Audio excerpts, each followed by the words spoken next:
To suppress free speech is a double wrong. It violates the rights of the hearer as well as those of the speaker. Some know the value of education by having it. I know its value by not having it. Find out just what any people will quietly submit to and you have the exact measure of the injustice and wrong which will be imposed on them. Those who profess to favor freedom, and yet deprecate agitation, are men who want crops without plowing up the ground. We have to do with the past only as we can make it useful to the present and the future.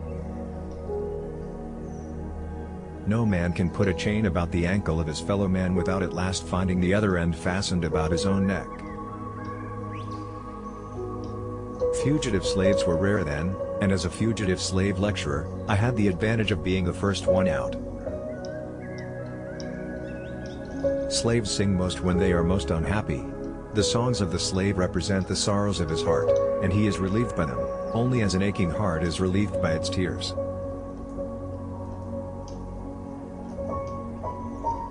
I should esteem it a privilege to set you an example as to how mankind ought to treat each other.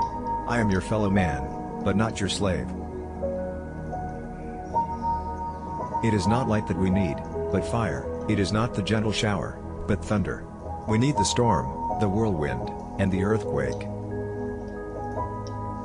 A smile or a tear has not nationality. Joy and sorrow speak alike to all nations, and they, above all the confusion of tongues, proclaim the brotherhood of man.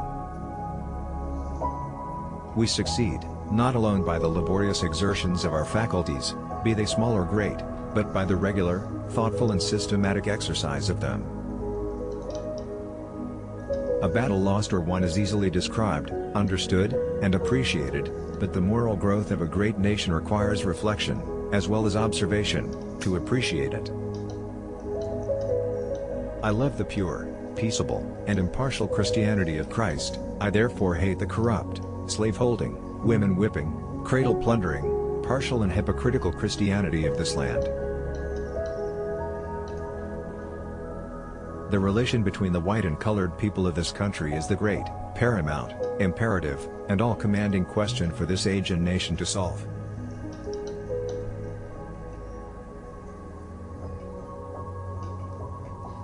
To enslave men, successfully and safely, it is necessary to have their minds occupied with thoughts and aspirations short of the liberty of which they are deprived. A certain degree of attainable good must be kept before them. Men talk of the Negro problem.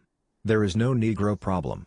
The problem is whether the American people have honesty enough, loyalty enough, honor enough, patriotism enough to live up to their Constitution. Power concedes nothing without demand.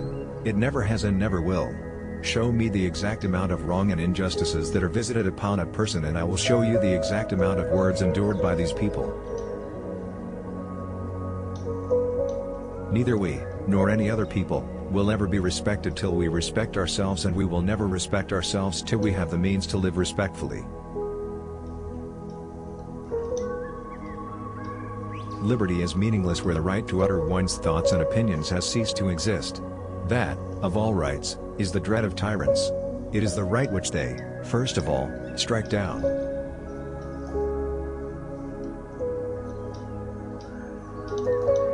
No people to whom liberty is given can hold it as firmly and wear it as grandly as those who wrench their liberty from the iron hand of the tyrant.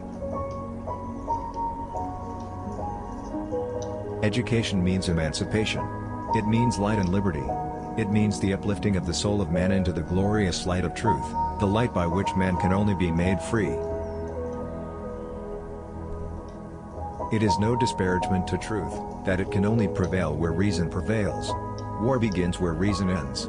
The thing worse than rebellion is the thing that causes rebellion.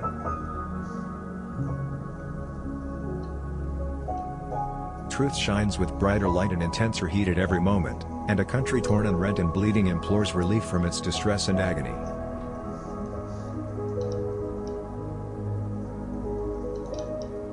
Welcome, welcome joy, welcome sorrow, welcome pleasure, welcome pain. You are all the ingredients of life, and with you all, life is an inestimable blessing. Reason is imprisoned here, and passions run wild. Like the fires of the prairie, Once lighted, they are at the mercy of every wind, and must burn, till they have consumed all that is combustible within their remorseless grasp.